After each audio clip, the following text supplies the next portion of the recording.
ஞானானந்தமயம் தெய்வம் நிர்மலஸ்படிகாகிருதியும் ஆதாரம் சர்வ வித்யானாமய கிரீவம் உபாஸ்மகே. நெக்ஸ்ட் ஜென் டிவி நேயர்களுக்கு அஸ்ட்ரோகே செய்யுங்க பணிவாளம். வார பலன் 16/9/2024 22/9/2024 வரலும் உண்டான வாரத்துக்கு என்னென்ன பலன்கள் மேஷம் முதல் மீனம் வரை அப்படின்றத இப்போ ஒன்று பார்க்கலாம். அதற்கு முன்னாடி இந்த வாரத்தில் வரக்கூடிய கோல்சாரம் என்ன, இந்த வாரத்தில் வரக்கூடிய பயிற்சிகள் என்ன, இந்த வாரத்தில் வரக்கூடிய விசேஷ நாட்கள் என்ன, இந்த வாரத்தில் எந்தெந்த ராசிக்காரர்களுக்கு சந்திராஷ்டம் அப்படின்றத ஒன்றா வருஷப்படுத்தி பார்க்கலாம். இந்த வாரத்தினுடைய கோல்சாரம்னு சொன்னோம்னா ரிஷபத்தில் குரு, மிதுனத்தில் செவ்வாய், சிம்மத்தில் சூரியனும் புதனும், கன்னியில் சுக்கிரனும் கேதுவும், கும்பத்தில் சனி வக்கரகதியில், மீனத்தில் ராகு. இந்த வாரத்தில் அதிவேகமாக செல்லக்கூடிய சந்திர பகவான் இந்த வாரத்தில் சதய நட்சத்திரம் கும்பராசியிலிருந்து ஆரம்பித்து கிருத்திகா நட்சத்திரம் ரிஷபராசி வரலும் போகிறார். இது இந்த வாரத்தினுடைய கோல்சாரம். இந்த வாரத்தில் வரக்கூடிய மாற்றங்கள்னு பார்த்தேன்னா 17ஆம் தேதி 17/9/2024 அன்னைக்கு சிம்மத்திலிருந்து கன்னிக்கு சூரியன் போகிறார். சௌரமான மாதம், அதாவது மாதம் பிறக்கிறது புரட்டாசி மாதம், கன்னியா மாதம் பிறக்கிறது. அதை தவிர பார்த்தேன்னா 19ஆம் தேதி 3ஆம் தேதி புரட்டாசி மாதம் 19/9/2024 அன்னைக்கு புதன் கன்னி ராசிக்கும், அதாவது மூல திரிகோண ஆட்சி உச்ச வீட்டை பெறார் புதன். சுக்கிரன் ஆட்சி பெற்ற வீட்டை பெற ஆட்சிக்கு போகிறார், அதாவது தன்னுடைய வீடான துலாத்துக்கு கன்னி ராசியிலிருந்து துலாத்துக்கு போகிறார். அதனால் பார்த்தேனால் கிரக பெயர்ச்சின்னு சொல்லும் பொழுது சூரியன் புதன் சுக்கிரன் 3 கிரகங்களும் பெயர்றது பெரிய விசேஷம்.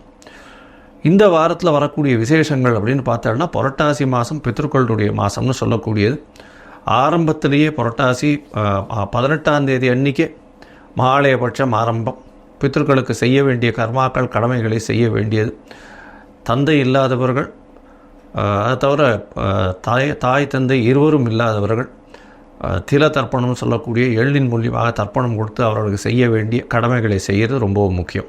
இந்த வாரத்தில் பார்த்தாலேயானால் மகாபரணி அப்படின்னு சொல்லக்கூடியது, அதாவது மகாபரணி இந்த வாரத்தில் 21/9/2024 அன்றைக்கி மகாபரணி.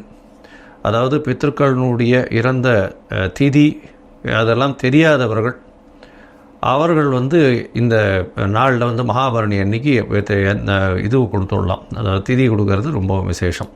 பொதுவாகவே இந்த பித்ருக்களுக்கு செய்ய வேண்டிய கர்மாக்களை செய்யணும். ஒருவேளை செய்யாமல் விட்டால் என்ன ஆகும் அப்படின்னா அது ஜோசியத்தில் பார்க்கும்பொழுது, ஜாதகத்தின் மூலியமாக பார்க்கும்போது அவர்களுடைய சந்ததியை பாதிக்கும். அது எப்படி பாதிக்கும் அப்படின்னா 5/9ன்னு சொல்லக்கூடிய பூர்வ புண்ணியஸ்தானம், அது தவிர பாக்கியஸ்தானம்னு சொல்லக்கூடிய இடத்துல அதாவது துர்கிரகங்கள் இருக்கிறதோ, அதாவது அது தவிர துர்கிரகங்களுடைய பார்வை இருக்கிறதோ, துர்கிரகங்களாக இருந்து நீச்சப்பட்டு போகிறதோ, இந்த மாதிரியான விஷயங்கள் நடக்கும். இதன் மூலியமாக அவர்களுக்கு கிடைக்க வேண்டியது கிடைக்க நேரத்தில் கிடைக்காமல் போகும். அது தவிர மிகப்பெரிய கஷ்டத்தை அவர்களுடைய வாழ்நாளில் அனுபவிக்கக்கூடும். அதனால் முடிஞ்சவரை அவர்கள் செய்ய வேண்டிய, முன்னோர்களுக்கு செய்ய வேண்டிய கடமைகளை கண்டிப்பாக செய்யணும் அப்படின்றத சொல்கிறோம். இந்த வாரத்தில் பார்த்தாலேயானால் கிருத்திகை நட்சத்திரம் வருது. அதாவது கிருத்திகை நட்சத்திரம் 22ஆம் தேதி அன்றைக்கி 22/9/2024 அன்றைக்கி கிருத்திகை நட்சத்திரம். கிருத்திகை விரதம், முருகனுக்கு விரதம் இருக்கிறது ரொம்ப விசேஷம். சஷ்டியில் விரதம் இருந்தாலும் சரி, கிருத்திகையில் விரதம் இருந்தாலும் சரி, அகப்பையில் வரும் அப்படின்னு சொல்லுவாங்க. குழந்தை பிராப்திக்கு ஒரு நல்ல ஒரு ஏற்றமான காலம். அதாவது குழந்தை பிராப்தி பெறணும்னா முருகனை வேண்டின்னு விரதம் இருக்கிறது விசேஷம். அது தவிர எதிரிகளை வெல்லணும் அப்படின்னா முருகனை வேண்டின்னு விரதம் இருக்கிறது ரொம்ப விசேஷம்.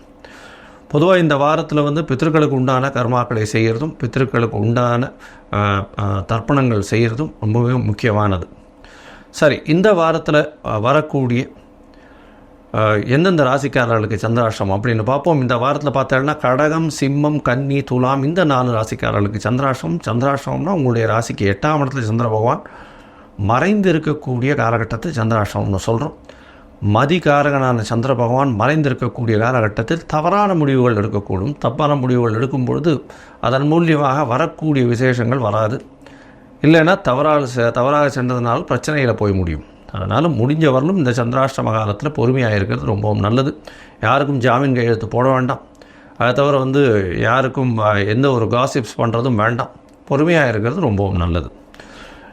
இந்த வாரத்தில் மேஷம் முதல் மீனம் வரை எப்படி இருக்குது அப்படின்னு ஒரு ராசியாக பார்க்கலாம். அதற்கு முன்னாடி என்னுடைய மொபைல் நம்பர் கீழே ஸ்க்ராலிங்கில் போயின்னு இருக்கோம். உங்களுக்கு அஸ்ட்ராலஜிக்கல் கன்சல்ட் தேவைப்பட்டதுன்னா எனக்கு ஃபோன் பண்ணுங்க. உங்களுடைய date, time, place of birth, உங்களுடைய நேம், பேரண்ட்ஸ் நேம் கொடுத்தீங்களே ஏனால் என்னுடைய கட்டணம் என்னென்னு சொல்கிறேன். அது போட்டதுக்கப்புறம் உங்களுடைய ஜாதகத்தை போட்டு அந்த ஜாதகத்தில் சந்தி இருக்கான்னு பார்த்து, அதாவது சந்தின்றது வந்து நட்சத்திர பாத சந்தி, நட்சத்திர சந்தி, பாத சந்தி, அதை தவிர லக்ன சந்தி, லக்ன பாத சந்திகள், எந்த சந்திகள் இருந்ததுனாலும் அந்த சந்தியை விட்டு முதல்ல உங்களுடைய ஜாதகத்தை போட்டு அதை எடுத்து கரெக்டாக இது பண்ணி உங்களுடைய தசாபுக்தி அந்தரம் சூக்ஷ்மம்லாம் எப்படி இருக்குன்றதை பார்த்து இன்றைய கால கோச்சார பிரகாரம் உங்களுக்கு வந்து ஏற்றமான காலகட்டம் எப்பொழுது, இல்லை இந்த காலகட்டத்தில் பிரச்சனைகளை எப்படி எதிர்கொள்ளலாம் அப்படின்ற எளிய பரிகாரத்தின் மூலியமாக இந்த உங்களுக்கு சொல்கிறேன். இப்போது மேஷம் முதல் மீனம் வரை 16/9/2024 22/9/2024 வரை உண்டான வாரத்திற்கு என்னென்னு பார்க்கலாம். மிதுனம், மிருகசீரிஷம், திருவாதிரை, புனர்பூசம் இந்த 3 நட்சத்திரம் 9 பாதங்களை கொண்ட ராசி. ராசியின் அதிபதி இந்த வாரம் பார்த்தீங்கன்னா உங்களுடைய ராசிக்கு 4ஆம் இடத்துல போய் ஆட்சி உச்சம் மூல திரிகோணம் இருக்கிறது பெரிய விசேஷம். தாயின் உடல்நிலையில் நல்ல ஒரு ஏற்றம் இருக்கும். படிக்கக்கூடிய மாணவர்களுக்கு பெரிய ஏற்றம் இருக்கக்கூடிய காலகட்டமாக அமைய போகிறது. உங்களுடைய ராசிக்கு 11ஆம் அதிபதியும் உங்களுடைய ராசியிலே இருக்கிறது, 6ஆம் அதிபதியும் ராசியிலே இருக்கிறது பெரிய ஏற்றத்தை கொடுக்கக்கூடிய காலகட்டமாக இருக்கும். ஏன்னா செவ்வாய் உங்களுடைய ராசியில் இருக்கிறதுனால உடல் உபாதைகள், அதாவது வெப்பத்துக்கு உண்டான கட்டிகள் வரக்கூடிய வாய்ப்புகள் உண்டு. இருந்தாலும் உங்களுக்கு வேலையில் வந்து ப்ரமோஷன் கிடைக்கக்கூடிய வாய்ப்பும், பணவரவிற்கு பஞ்சமில்லாத பணவரவு வரக்கூடிய வாய்ப்பும் நிச்சயமாக இந்த மிதுன ராசிக்காரர்களுக்கு அமையும். இந்த வாரத்தில் உங்களுடைய ராசிக்கு 4ஆம் இடத்துல புத பகவான் போய் ஆட்சி மூச்ச கோணத்திற்கு பெறது பெரிய விசேஷமான ஒன்று. இதன் மூலியமாக படிக்கக்கூடிய மாணவ மாணவியர்களுக்கு நல்ல ஒரு ஏற்றம் இருக்கும். கலைத்துறையில் நல்ல ஒரு ஏற்றம் இருக்கும். ஸ்போர்ட்ஸ் ஃபீல்டில் பெரிய ஏற்றம் கிடைக்கக்கூடிய காலகட்டமாக அமையிறது.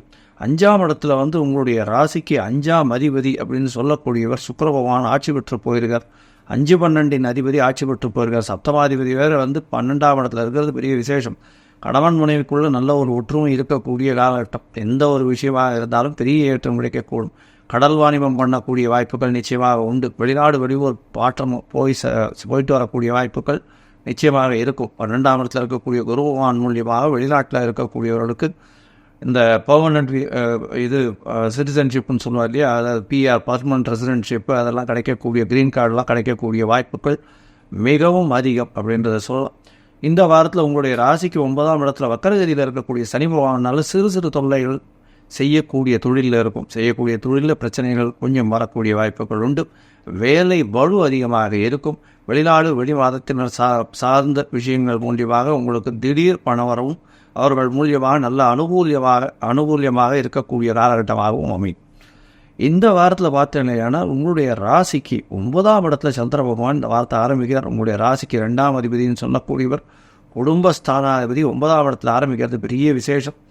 தந்தையின் உடல் நலத்தில் நல்ல ஒரு ஏற்றம் இருக்கும். இருந்தாலும் சனியோடு சேர்ந்து இருக்கக்கூடிய காலகட்டமாக அமைகிறது. தாயின் உடல்நிலை சற்று பின்னடைவு இருக்கக்கூடிய காலகட்டமாக அமைய போகிறது. 16/9/2024 22/9/2024 வரலும் உண்டான காலகட்டத்தில் 18ஆம் தேதி காலை ஒரு 7 மணி வரைக்கும் சந்திர பகவான் ராசிக்கு 9ஆம் இடத்துல இருக்க. இந்த காலகட்டத்தில் வெளிநாடு போய் படிக்கணும்னு நினைக்கிறவர்களாம் நல்ல ஒரு ஏற்றம், படிக்கக்கூடிய மாணவர்களுக்கு பெரிய ஏற்றம் கிடைக்கக்கூடிய காலகட்டமாக அமைய போகிறது. உங்களுடைய ராசிக்கு 10ஆம் இடத்துல சந்திர பகவான் போகிறார். 10ஆம் இடம் அப்படின்னு சொன்னாலே தொழில் ஸ்தானம். 10ஆம் இடத்தில் ராகு பகவான் இருக்கிறது பெரிய விசேஷம். இந்த வாரத்தில் பார்த்தீங்கன்னா 10ஆம் இடத்துல சந்திர பகவானும் போய் இருக்கார். குடும்பாதிபதி 10ஆம் இடத்துல போய் இருக்கிறது பெரிய விசேஷம். தனக்காரகன் 10ஆம் இடத்துல போய் இருக்கிறது, அதாவது தனஸ்தான அதிபதி 10ஆம் இடத்துல போய் இருக்கிறதும் பெரிய விசேஷம். 18ஆம் தேதி காலையிலிருந்து 20ஆம் தேதி காலை ஒரு 9:30 மணி வரலும் இருக்கக்கூடிய காலகட்டத்தில் 10ஆம் இடத்துல இருக்க பெரிய ஏற்றம் கிடைக்கக்கூடிய காலகட்டமாக இருக்கும். தொழிலில் பெரிய அபிவிருத்தி இருக்கும். தொழில் மூலியமாக பணவரவிற்கு பஞ்சம் இருக்காது. உங்களுடைய ராசிக்கு பார்த்தீங்கன்னா 11ஆம் இடத்துல வந்து சந்திர பகவான் போகிறார். 11ஆம் இடத்துல சந்திர பகவான் இருக்கக்கூடிய காலகட்டத்தில் சுக்கிரனுடைய பார்வையில் இருக்கிறது பெரிய விசேஷம். 5ஆம் அதிபதி 11ஆம் இடத்தை பார்க்கறது, சந்திரனும் போயிருக்கார் குடும்பாதிபதி. அதனால் கணவன் மனைவிக்குள்ள நல்ல ஒரு ஏற்றம் இருக்கும். 2வது திருமணத்துக்கு பார்த்து கொண்டு இருப்பவர்களுக்கு 2வது திருமணம் ஃபிக்ஸ் ஆகக்கூடிய வாய்ப்புகள் இந்த வாரத்தில் இருக்குது. பேச்சுவார்த்தைகள் போகும். இந்த வாரத்தில் பார்த்தீங்கன்னா 22ஆம் தேதி மதியம் ஒரு 12:30 மணி வரலும் சந்திர பகவான் உங்களுடைய ராசிக்கு 11ஆம் இடத்துல இருக்கார். அதற்கு பிறகு உங்களுடைய ராசிக்கு 12ஆம் இடத்துக்கு வர குரு சந்திர யோகம் அமையிறது. குரு சந்திர யோகம்னு சொல்லக்கூடியது கஜகேசரி யோகம் அமையிறது பெரிய ஏற்றம். இதன் மூலியமாக கஜகேசரி யோகம் இருக்கிறதுனால நினைத்த காரியங்கள் நடக்கும். வெளிநாடு போய் ஏதாவது சாதிக்கணும்னு நினச்சிங்கன்னா கண்டிப்பாக வெளிநாடு போகக்கூடிய வாய்ப்பு உண்டு.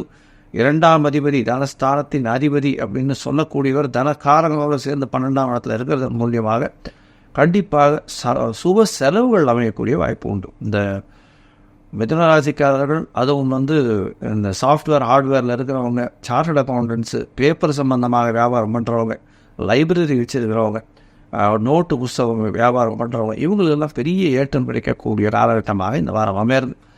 இந்த வாரத்தில் பார்த்தீங்கன்னால் இந்த புரட்டாசி மாதத்தினுடைய மாலையபட்சம் வருது. அதனால் பித்திருக்கனுக்கு செய்ய வேண்டியதை கர்மாக்களை செய்கிறது ரொம்பவும் நல்லது. அதை தவிர பார்த்தீங்கன்னால் அருகில் இருக்கக்கூடிய பெருமாள் கோவிலுக்கு போயிட்டு புதன்கிழமை இன்னைக்கு ஒரு துளசி மாலை போட்டு வர்றதன் மூலியமாக உங்களுக்கு எல்லா விதமான நன்மைகளும் நிச்சயமாக நடக்கும். லோகா சமஸ்தா சுகினோ பவந்து. நன்றி, நமஸ்காரம்.